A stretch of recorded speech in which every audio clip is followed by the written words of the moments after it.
नमस्कार दोस्तों, stock market studies में फिर से एक बार आपको बहुत-बहुत स्वागत है। तो आज मैं फिर से आपके सामने कुछ इम्पोर्टेंस कंपनी का अपडेट शेयर करने वाला हूँ, तो वीडियो को लास्ट तक ज़रूर देखिएगा और अभी तक अपने चैनल को सब्सक्राइब नहीं किया तो ज़रूर कर लीजिएगा। कंटिन्यूअसली इन्फॉर्मेशन और अपडेट्स पाने के लिए चैनल के ऊपर बने रहिएगा।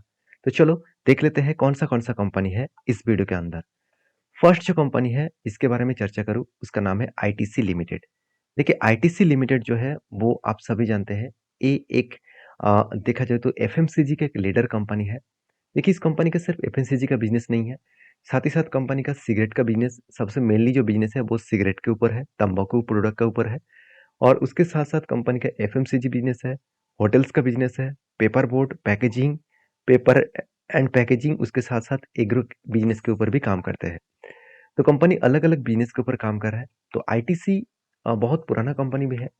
19 सेंचुरीज में कंपनी स्टार्ट हुआ, 191910 इस सालों में कंपनी स्टार्ट हुआ था। तब से लेकर कंपनी काम कर रहा है और कंपनी कोई छोटी मोटी कंपनी है, 5,60,000 करोड़ के आसपास है। तो जो लोग मुझे क्वेश्चन करते रहते हैं कि सर आईटीसी इतना पुराना कंपनी है, उस उतना पुराना कंपनी तो हिंदुस्तान यूनिलीवर भी नहीं है, फिर भी आज हिंदुस्तान यूनिलीवर कहाँ से कहाँ तक पहुंच गया। तो आईटीसी उतना ज्यादा ग्रोथ क्यों नहीं कर पाए। तो आईटीसी का अगर ग्रोथ देखना है तो आपको यहाँ पे आपको देखने को मिल जाएगा। तो आप यहाँ पे देखेंगे तो कंपनीज के ऊपर 10 साल में किस तरीके से परफॉर्मेंस हुआ। देखिए 10 साल में कुछ ना खास परफॉर्मेंस नहीं हुआ, मगर सेक्टर का कितना ग्रोथ हुआ, करीबन 450% के आसपास। इसका मतलब कंपनी में जिस तरीके से ग्रोथ होना चाहिए था उतना ग्रोथ हुआ ही नहीं, क्योंकि कंपनी 3 साल में 130%, 10 साल में 110% और 5 साल में कितना, सिर्फ 50% के आसपास रिटर्न दिया।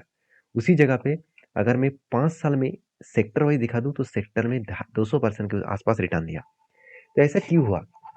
देखिए आईटीसी का अगर खुद बिजनेस जो है वो सिर्फ एफएमसीजी होटल बिजनेस के ऊपर और पेपर बोर्डिंग के ऊपर होता तो ठीक होता।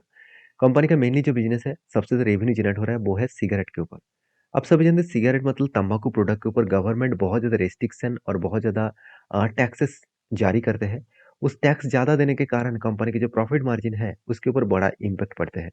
देखिए एक चीज मैं बता दूं, मान के चलिए आज मैं एक एग्जांपल दे रहा हूँ, मैं तो सिगरेट नहीं पीती हूँ, फिर भी बहुत सारे लोग जो पीते हैं उसको मैं क्वेश्चन किया कि एक सिगरेट का कीमत क्या है। तो उन्होंने बताया कि आईटीसी का सबसे जो सिगरेट बेचा जाता है वो है फ्लेक। तो जिसके ऊपर मैं क्वेश्चन किया था कमेंट्स भी करने के लिए, बहुत सारे दोस्तों ने मुझे कमेंट्स किया कि आईटीसी का सबसे पॉपुलर सिगरेट कंपनी का नाम कौन सा है। तो वो है फ्लेक, सबसे ज्यादा बेचे जाने वाला प्रोडक्ट है। तो फ्लेक का एक सिगरेट का कीमत है, अभी एक सिगरेट का कीमत है 7 रुपीज। तो सोचिए 7 रुपीज बन चुके हैं। तो जो मतलब 2-3 साल पीछे चले जाएंगे तो वही सिगरेट आपको 4 रुपीज के अंदर मिल रहा था, 3 रुपीज के अंदर मिल रहा था। तो सोचिए जो लोग, मान लेता हो कंपनी का पर कैपिटल इनकम बढ़ा, तो फिर भी जो लोग दिन में 2 सिगरेट पीते थे, 3 सिगरेट पीते थे, वो आज कम करके एक पी रहा है, दो पी रहा है। तो इसका मतलब क्या है, प्राइस बढ़ने से एक सेल्स का कमियां देखने को मिले और जिसके इम्पैक्ट डायरेक्टली कंपनी के ऊपर पड़ रहा है, क्योंकि सिगरेट बिजनेस में कंपनी का सबसे ज्यादा रेवेन्यू जनरेट हो रहा है। तो इसीलिए कंपनी के ऊपर प्रेशर है। बाकी देखिए कंपनी के ऊपर आप सभी जानते हैं, कंपनी जियोग्राफिकली 78% प्रोडक्ट को सेल करते हैं। कंपनी का डेप्थ जीरो है, इनकम जबरदस्त है, आरओसी आरओई बेस्ड है, पी रेशियो भी सस्ते में है, सब कुछ बेस्ट दिखेगा। ऐसे नहीं कि कंपनी ने क्वार्टर रिजल्ट को बीट नहीं कर पाया। ईयर ऑफ ईयर बेसिस में, क्वार्टर क्वार्टर बेसिस में दोनों को ही कंपनी बीट करके आगे बढ़ रहा है। एक्सपेंस को भी कंट्रोल में रखा और कंपनी का प्रॉफिट मार्जिन 4,600 करोड़ से बढ़ के हो चुके 4,900 करोड़। हाँ, यहाँ पे कंपनी का क्वार्टर ऑफ क्वार्टर बेसिस में कंपनी का बिट एस्टिमेट नहीं कर पाए। तो बाकी देखिए कंपनी के ऊपर इन्वेस्टर, तो प्रोमोटर तो नहीं है, उल्टा देखिए एफएस और डीएस ने अच्छा खासा होल्डिंग उठा के रखे हैं। ऐसे नहीं कि कंपनी बेकार है, कंपनी अच्छा खासा परफॉर्मेंस देने का कैपेबिलिटी भी रखते हैं। तो कंपनी के जो एफएस और डीएस के पास भी अच्छा खासा इसीलिए होल्डिंग है, पहले भी होल्डिंग था, आज भी होल्डिंग है। लेकिन पब्लिक गलती कहाँ पे करते हैं, जब आईटीसी 3 से 4 साल तक एक ही रेंज के ऊपर ट्रेड किया, कोई ब्रेकआउट नहीं किया, भागा नहीं, तब पब्लिक ज्यादा निवेश करके रखे थे। जब भी वो भागना स्टार्ट हुआ, जहां से उसको प्रॉफिट और भी मिलने का चांसेस था, वहां पे वो माल बेच दिया और उसका फायदा डायरेक्टली एफआई उठा लिया। तो यही चीज आपको सीखना पड़ेगा कि हम लोग क्या करते हैं, डर के मामले में हम लोग माल बेच देते हैं। जब जब इतने टाइम तक हमने होल्ड किया तो तब मुझे डर नहीं लगा। जब मार्केट भागना स्टार्ट किए, स्टॉक भागना स्टार्ट किए, तब हम लोग बेच दिया डर के मामले में। क्योंकि डर का माहौल क्रिएट हुआ क्योंकि इतने दिनों तक भागा नहीं, अगर वहाँ से करेक्शन हो जाए, लॉसेस हो जाए तो चलो मैं बेच दूँ। तो छोटे-मोटे प्रॉफ़िट लेकर में वो निकल जाते हैं। तो यही गलती पब्लिक करते हैं, तो आप उस तरीके से मत सोचिए, आप इंस्टीट्यूशन के जैसे सोचिए। तो कंपनी के ऊपर अगर आप मैं चार्ट पैटर्न के बारे में बात करूँ तो ध्यान दीजिएगा, यहाँ पे एक रेंज स्ट्रांगली एक सपोर्ट बना था। एक स्ट्रांगली सपोर्ट बना, मैंने आपको ये भी बताया कि लॉन्ग जर्नी करने के बाद एक वो सपोर्ट को रिटेस्ट करेगा। सपोर्ट को रिटेस्ट किया और देखिए फिर से रिवर्सल भी कर रहा है। तो एक अलग लेवल का रिवर्सल यहाँ पे हो रहा है।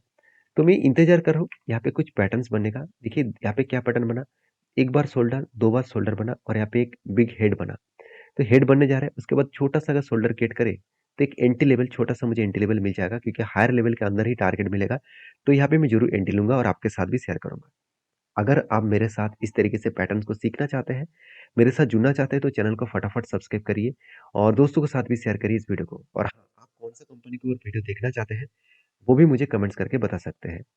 तो नेक्स्ट जो कंपनी है उसके बारे में बात करूँ, उसका नाम है आरबीएनएल, रेलवे विकास निगम लिमिटेड लिमिटेड, सॉरी, रेलवे विकास निगम लिमिटेड। जो कंपनी हाई ग्रोथेबल रिटर्न कंपनी दे चुके हैं, जो इन्वेस्टर को 5 से 6 गुना रिटर्न जनरेट करके दिया है। और इस तरीके से रिटर्न देने के पीछे एक ही कारण है, गवर्नमेंट जब इसके ऊपर अनाउंसमेंट किया कि वंदे भारत का ऑर्डर, 200 ट्रेन का ऑर्डर आरबीएनएल को मिला, साथ ही साथ इंफ्रास्ट्रक्चर के ऑर्डर आरबीएनएल को मिला, तो बहुत सारे कॉन्ट्रैक्ट मिलने के कारण आरबीएनएल के हाई ग्रोथेबल पोजीशन देखने को मिला। आज देखेंगे कंपनी का पी रेशियो ठीक-ठाक है, एकदम सस्ते में है।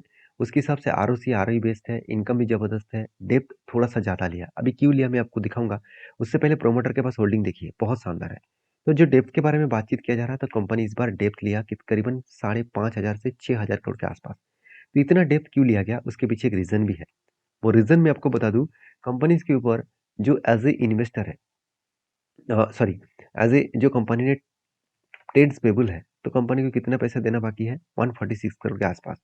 और कंपनी को कितना प्रोजेक्ट मिला? ध्यान से देखना, 1300 करोड़ के आसपास कंपनी को ट्रेड मिला। तो 1300 करोड़ का ट्रेड और 150 करोड़ के आसपास ट्रेड्स पेबल, ये दोनों को जोड़ दिया जाए तो भी कंपनी ज़्यादा कर्जा लिया। इस ज़्यादा कर्जा लेने के पीछे रीज़न भी है। ध्यान से देखना, कंपनी लॉन्ग टर्म के लिए कर्जा लिया क्योंकि कंपनी को जो 200 ट्रेन का ऑर्डर मिला, क्या वो इसी साल में कवर करना है? बिल्कुल नहीं। तो लॉन्ग टर्म प्रोजेक्ट मिलने के लिए उसको तो एक्स्ट्रा इन्वेस्टमेंट करना ही पड़ेगा। तो इसीलिए कंपनी एक्स्ट्रा इन्वेस्टमेंट किया जिसके चलते कंपनी में ग्रोथ होने का चांसेस ज़्यादा बढ़ता हुआ देखने को मिलेगा। तो कंपनी के ऊपर एज ए इन्वेस्टर, प्रोमोटर से लेकर एफएसडीएस पब्लिक हर किसी के पास इन्वेस्टमेंट आपको दिख जाएगा। बाकी इस कंपनी के में डिटेल्स के बारे में बात करूँ तो कंपनी का जो क्वार्टरली रिजल्ट है, उसमें आपको कुछ कमियाँ देखने को नहीं मिलेगा। सेल्स लगातार बढ़ता हुआ देखने को मिले। एक्सपेंस को भी कंपनी कंट्रोल किया और कंपनी का जो प्रॉफिट मार्जिन है, 380 करोड़ से 390 करोड़ तक यहाँ पे ग्रोथ देखने को मिला। तो अलग लेवल का कंपनी का प्रॉफिटेबिलिटी ग्रोथ देखने को मिला है। अभी एज ए इन्वेस्टर, प्रोमोटर से लेकर एफएसडीएस पब्लिक हर किसी के पास इन्वेस्टमेंट भी है। अगर मैं इस चीज़ को बात बात करूँ तो इंस्टीट्यूशन भी इस कंपनी के ऊपर होल्डिंग को कंटिन्यू कर रहा है। अगर चार्ट पैटर्न्स के बारे में बात करूँ तो आप देखेंगे तो कप विद हैंडल पैटर्न्स बना था, फाइनली ब्रेकआउट हुआ और टारगेट भी अचीव हुआ। तो मैं अभी इंतज़ार कर रहा हूँ एक बड़ा-सा मौके का, क्योंकि यहाँ पे एक मौका बन सकता है, क्योंकि जिस तरीके से यहाँ पे करेक्शन होकर रिवर्सल कर रहा है, तो यहाँ पे कप बन सकता है। उसके बाद अगर हैंडल क्रिएट करे, तो एक बड़ा-सा एंट्री लेवल बन सकता है।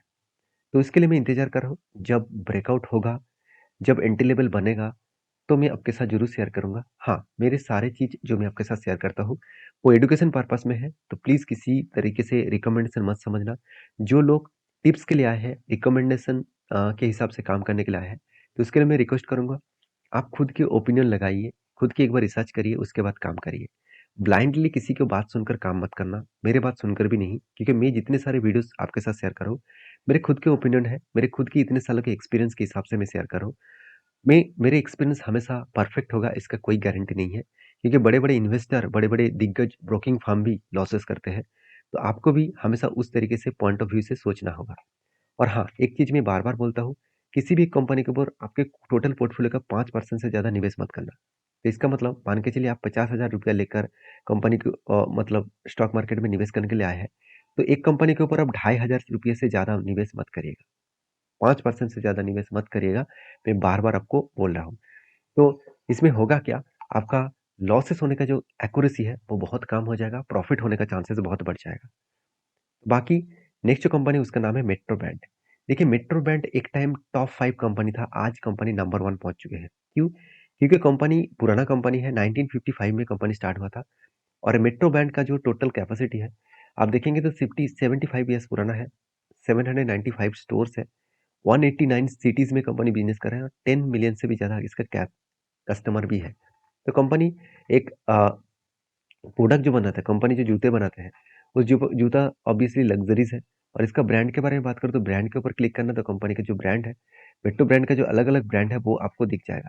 तो कंपनी लग्ज़रीज़ शूज़ से लेकर ऑफ़िस शूज़ से लेकर कैजुअल शूज़ तक हर कोई चीज़ बनाते हैं, साथ ही साथ फीमेल्स, मेल्स सबके लिए अ, चप्पल से लेकर सब कुछ बनाते हैं। तो कंपनी अलग-अलग प्रोडक्ट, सैंडल्स प्रोडक्ट भी बनाते हैं। तो कंपनी के जितने सारे ब्रांड्स हैं, वो आप देख सकते हैं बहुत सारे ब्रांड्स कंपनी मार्केट में लॉन्च कर चुके हैं। तो कहने का मतलब है कि कंपनी के ऊपर अगर आप निवेश करना चाहते हैं, तो कंपनी के सिर्फ प्रोडक्ट्स के ऊपर नहीं, कंपनी के बिज़नेस के ऊपर भी ध्यान देना पड़ेगा। मैं इस कंपनी के ऊपर अभी फिलहाल के लिए कोई भी निवेश नहीं किया हूँ और निवेश नहीं मैं करना भी नहीं चाहता, उसके पीछे रीज़न भी है। वो है कंपनी का पी रेशियो। आज कंपनी पी रेशियो बहुत हाई लेवल में है। तो 110 इस हाई पी लेवल में निवेश करना बहुत बड़ा रिस्की ज़ोन बन सकता है। कभी न कभी इसके ऊपर बिग करेक्शन देखने को भी मिल सकता है। तो कंपनी के जो नेट प्रॉफिट है वो तो ठीक-ठाक है, कर्ज़ा भी एक रेंज के हिसाब से है, प्रोमोटर के पास होल्डिंग्स भी है, आरओसी, आरओई दोनों ही बेस्ट है। सब कुछ बेस्ट है मगर कंपनी का पी रेशियो बहुत हाई है। क्वार्टरली रिजल्ट के बारे में बात करें तो कंपनी के सेल्स के मामले में कंपनी का सेल्स लगातार बढ़ता हुआ देखने को मिले। एक्सपेंस को भी कंपनी कंट्रोल में रखा और जिसके वजह से कंपनी का प्रॉफिट मार्जिन बढ़ना चाहिए था। तो कंपनी का प्रॉफिट मार्जिन में आप देखेंगे तो कंपनी में अभी आपको 78 करोड़ से प्रॉफिट मार्जिन घट के हो चुके हैं 68 करोड़। तो प्रॉफिट में थोड़ा-सा इम्पैक्ट देखने को मिला, थोड़ा-सा करेक्शन देखने को मिला। तो जो लोग मुझे कमेंट्स किए थे मेट्रो ब्रांड के ऊपर, तो उसके लिए मैं ज़रूर कहूँगा, कंपनी में कुछ खराबी नहीं है। कंपनी तो ठीक-ठाक परफॉर्मेंस कर रहा है। ईयर ऑफ ईयर बेसिस में तो कंपनी कंटीन्यूअसली खुद का प्रॉफिट को लगातार इंक्रीज़ करते चले जा रहे हैं। मगर कुछ वीकनेस पॉइंट है, जैसे कंपनी का पी रेशियो हाई है, इस हाई वैल्यूएशन में खरीदारी करना बहुत बड़ा रिस्की होगा। तो आप कहेंगे सर कब निवेश करना चाहिए? देखिए हमेशा वॉरेन बफेट जी ने एक बात कही है कि अच्छी कंपनी अगर आपको सस्ते में मिले, डिस्काउंट में मिले, तब उस कंपनी के ऊपर एंट्री करना चाहिए। तो आप किस तरीके से इस कंपनी के ऊपर डिस्काउंट पाना चाहते हैं? कितना डिस्काउंट में खरीदना चाहते हैं? मुझे ज़रूर कमेंट्स करके बताइए। तो कंपनी का सेल्स ग्रोथ, प्रॉफिट ग्रोथ और कंपनी का रिटर्न ऑफ इक्विटी सब कुछ आपको बेस्ट दिखेगा। शायद इसीलिए इन्वेस्टर भी धीरे-धीरे करके इस कंपनी के ऊपर होल्डिंग को इंक्रीज़ कर रहा है। जैसे एफआईज़ के पास होल्डिंग जितना था थोड़ा-सा कम किया 1% के आसपास, मगर डीएस ने क्या किया? होल्डिंग को यहाँ पे बढ़ा दिया। 3.5% से होल्डिंग बढ़ के हो चुके 6% के आसपास। तो अलग लेवल का यहाँ पे होल्डिंग बढ़ता हुआ देखने को मिले। अभी कंपनीज़ के ऊपर जो मतलब लास्ट कुछ फ्यू डेज़ का डेटा दिखा दूँ तो कंपनी में एक हाई वॉल्यूम ट्रेड देखने को नहीं मिला। लास्ट डे में ही देखने को मिला था। उसके पहले देखिए कंपनी एक एवरेज लेवल का डिलीवरी देखने को मिला। 20%, 28%, 29%, 30% के आसपास। तो कभी-कभी ज़्यादा देखने को मिला है, 50 टू 54% के आसपास, कभी-कभी कम भी देखने को मिला। तो सारे पॉइंट्स को आपको भूलना नहीं चाहिए, सारे पॉइंट्स को आपको देखकर काम करना चाहिए। बाकी आप इस कंपनी के ऊपर किस तरीके से राय रखते हैं, मुझे ज़रूर कमेंट्स करके बताना। तो तो कंपनीज़ के ऊपर टेक्निकली जो चार्ट पैटर्न बना, आप देखेंगे तो कंपनी कंटीन्यूअसली एक बाइंग ट्रेंड में है, कंटीन्यूअसली वो हायर साइड में ब्रेकआउट करके आगे बढ़ रहा है। तो कंपनी कोविड के टाइम में कोविड के बाद लिस्टिंग हुआ और लिस्टिंग होने के बाद कंपनी नीचे ही नहीं आया। कंटीन्यूअसली वो जर्नी अपसाइड में कर रहा है। अगर मैं एंट्री लेवल से अगर टारगेट लेवल तक देखूँ, तो ऑलमोस्ट कंपनी 200% के आसपास रिटर्न दे चुके हैं। तो 200% के आसपास मतलब कंपनी आपका फंड डबल के आसपास कर चुके हैं। तो जो लोग अभी क्वेश्चन कर रहे हैं सर कि इस कंपनी के ऊपर क्या करना चाहिए? देखिए मैं बहुत बार बोल चुका हूँ, कंपनी का वैल्यूएशन बहुत हाई है। हाई वैल्यूएशन के ऊपर निवेश करना बहुत बड़ा खतरा बन सकते हैं, क्योंकि अगर मार्केट यहाँ से करेक्शन करे, यहाँ से बिग क्रैश दिखाए, तो आप तो बुरी तरीके से फँस सकते हैं। मान लेता हूँ मेट्रो ब्रांड अभी इंडिया के नंबर 1 कंपनी है, फुटवियर इंडस्ट्रीज़ में, फिर भी नंबर 1 होने के नाते भी कंपनी में करेक्शन नहीं होगा, इसका कोई भी गारंटी कोई नहीं दे सकता। तो बाकी मेरे पास तो इस कंपनी का फिलहाल के लिए कोई हिस्सेदारी नहीं है और मैं कुछ ट्रेड नहीं करना चाहता। सिर्फ आपने कमेंट किए थे इसीलिए मैंने आपके सारे डिटेल्स आपके साथ रखा हूँ। आप किस तरीके से इस कंपनी के ऊपर काम करना चाहते हैं मुझे ज़रूर कमेंट्स करना। वीडियो अच्छा लग रहा है तो प्लीज़ लाइक करना और टेलीग्राम को भी जॉइन कर सकते हैं मार्केट अपडेट पाने के लिए। नीचे लिंक सारे अवेलेबल हैं। और हाँ, अभी तक आपने डीमैट अकाउंट ओपन नहीं किया, उसका भी लिंक्स नीचे दिया गया है। आप मेरे लिंक से अकाउंट ओपन करेंगे तो एक्स्ट्रा बेनिफिट मेरे तरफ से ज़रूर मिलेगा। नेक्स्ट जो कंपनी है उसका नाम है पूजा एंटरटेनमेंट फिल्म्स लिमिटेड। सॉरी पूजा एंटरटेनमेंट फिल्म्स लिमिटेड। तो इस कंपनी के ऊपर बात करूँ तो कंपनी के ऊपर एक बहुत बड़ा अपडेट है, वो है बोनस का। कंपनी हर एक के बदले आपको 6 शेयर बोनस के हिसाब से देने वाला है और इसके लिए आपको 8 तारीख डेट दिया गया है। 8 तारीख को आपको बोनस मिलेगा और इस बोनस को पाने के लिए आपको एक्स्ट्रा बेनिफिट पाने के लिए कंपनी के ऊपर स्टडी करना होगा, उसके बाद काम करना होगा। ये था कुछ कंपनीज़ का अपडेट। वीडियो में जानकारी अच्छा मिले तो प्लीज़ लाइक करना। मिलते हैं नेक्स्ट वीडियो में। धन्यवाद।